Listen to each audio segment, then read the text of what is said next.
Becoming Michelle Obama by Michelle Obama. Through 8 quotes, I will take you on a journey through Michelle Obama's book. We will leave the politics aside and instead focus on factors that shaped her as a person. From her early childhood to the time in the White House. We will touch on her successes and her struggles. This video extracts what her life can teach you to live a fulfilled life. So welcome to Inspired Life. Let's get started with the first quote. My early successes in life were a product of the consistent love and high expectations with which I was surrounded as a child. Across all chapters of her book, Michelle gives insights into her parents' philosophy of raising her and her brother. Their goal was to push them out into the world. They didn't lecture, they communicated on eye level. They fostered confidence, even encouraging them to see no limits and to believe that everything is possible if you only go after it. Her father Fraser told her to love a lot, to work hard, and to keep word. Her mother Marion told Michelle to use her voice and to see value in her life story. She wasn't quick to judge and wasn't quick to meddle. All in all, Michelle describes her upbringing as one with modest means, love in spirit, and high expectations. She and her brother were expected to be smart and to inhabit that smartness with pride.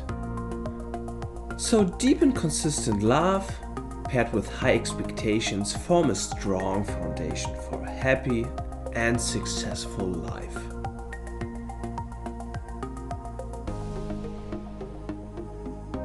Quote number 2. I'd been lucky to have parents, teachers and mentors who'd fed me with a consistent, simple message. You matter. Michelle recalls that she grew up in an environment that encouraged her. Her environment sent the message, you matter. You belong. She sums it up as follows. Kids will invest more when they feel they've been invested in. Valuation can quickly add up, and devaluation does the same.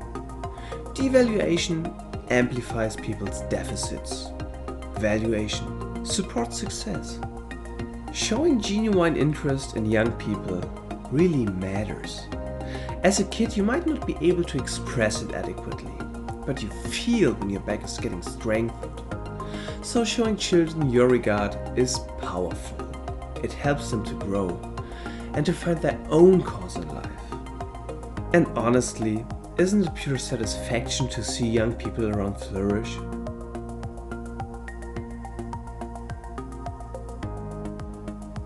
Quote number 3 refers to the time where Michelle was already working. She writes, I was realizing that my fancy academic degrees weren't going to automatically lead me to fulfilling work. She describes that education has been the primary instrument of change in her own life. Her education at Princeton and Harvard did give her tools at hand to achieve. They helped her to build confidence. But she also describes that back then she gave a lot about what others thought. She was unconsciously seeking approval. Now the problem with this is that instead of asking what fits for me, you decide with the ulterior motive of what will people think. In Michelle's case, this thinking led her to become a lawyer. And after practicing that profession for a couple of years, she became aware that she hated her job. Like most of us, Michelle had unconsciously followed an already established path. A path that led her in a certain direction, yes, but a direction that wasn't really hers.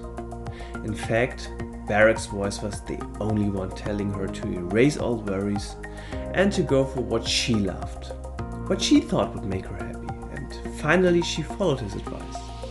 So go for what you think that will make you happy.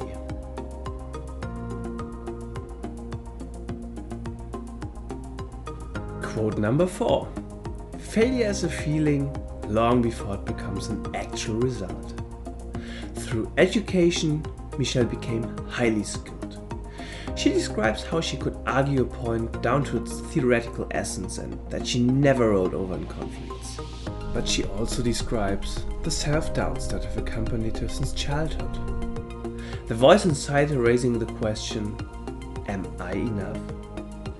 To prove herself that she was enough, she took almost every challenge waiting out there. She measured herself against achievements, but in the end, no achievement can fully cover up the subliminal feeling of not enough. Sometimes confidence is something you need to find inside yourself. Failure is a feeling long before it becomes a result. But so is success. So trust yourself. And why not feeling yourself to success?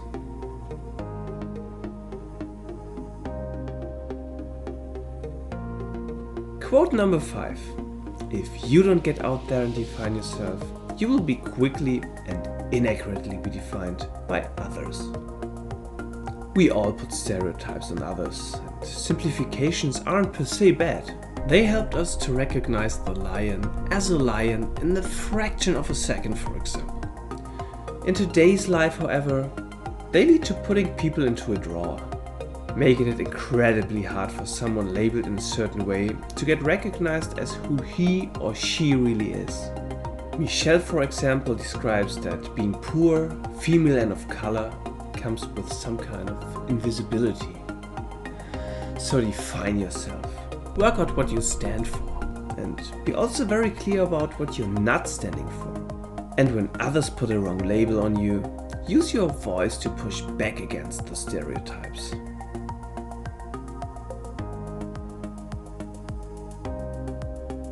Quote number 6 deals with how Michelle perceives Barack. She writes, "He was more at home with the unruliness of the world than I was, more willing to let it all in without the stress." The ability to be at ease with the world, despite of all kinds of political battles going on, is the thing that Michelle admires about Barack. She refers to the lightness in his smile, his ability to block out any peripheral distractions. She describes his ability to be present and be nothing but a dad when he has the chance to. And she describes how Barack trusts the world where others become distrustful. He deeply believed that everything will work out as long as you stick to your principles. He was convinced that his vision of the future will become reality someday and somehow. He had faith. If you have the chance to have a look at the pictures that come along with the book, you can literally see this faith in his eyes. So of course, there are natural talents that manage to stay relaxed when the going gets tough, but sticking to your principles and keeping faith are things that can be learned too. Let it all in, but don't let everything touch your heart.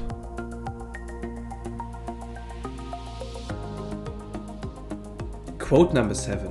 You may live in the world as it is, but you can still work to create the world as it should be. This quote is about creating a vision to guide you, to build a better future for all of us. Underneath the surface of your own being, there are forces at work that are far greater than an individual life. Forces that can pull you in a certain direction, just like a giant magnet. Michelle refers to optimism as one of those forces, being bigger than any one election or any one leader. Optimism is an attitude towards life, something to pass on to the next generation. It means encouraging curiosity in young people. It means making connection and providing guidance, drawing young people into important conversations about working on the larger purpose, for example. So be optimistic towards life and share your optimism. Don't just try to get yourself out of a stuck place. Help to unstuck the place. Create the world as it should be. And finally, Michelle writes, "For me, becoming isn't about arriving somewhere or achieving a certain aim. I see it instead as a forward motion, a means of evolving, a way to reach continuously toward a better self. Or in short, never stop becoming."